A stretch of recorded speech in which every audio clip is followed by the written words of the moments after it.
Lapha kulapho ke kutholakala khona izidumbu ezinhlanu zishiswe zangqonqa kanti kanjalo nemoto yabo eshili itholakale bude buduze nendawo yesigameko. Umnumzane Sizwe Senkosi Ngcobo ingoduso yakhe uThandazile Khuboni Zondi nezingane zabo enenyanga izelwe neneminyaka emibili nomfowabo ngoduso kaNgcobo bonokwakhe Khuboni babegcina ukubonakala eplazini labo maphakathi nenyanga edlule. Bawushaqa wonke lo mndeni ngaphandle kagogo kaMakhuboni oneminyaka engu-90. Ngemuva kophenyo olunzulu amaphoyisa abopha abasolwa ababili ngempela sonto kuyibo abatshengisa amaphoyisa indawo zegameko.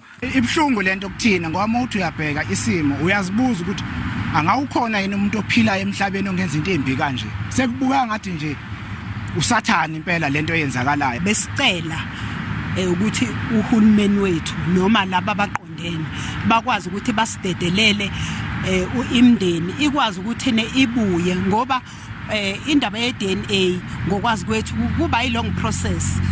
Amaphoyisa athi aseyithendeni zabanye abasolo ukukholakala ukuthi bangobhongoza kulolu daba. More arrests are imminent as the investigation progressed. Charges of murder and kidnapping are being investigated by Richmond SAPS. Kulindele ukuthi abasolwa ababili bavele enkantolo kaMantshi eRichmond ngolwesihlanu babhekene namacala amahlanu okubulala. Eindabeni za SABC nginguvusi Khumalo eRichmond.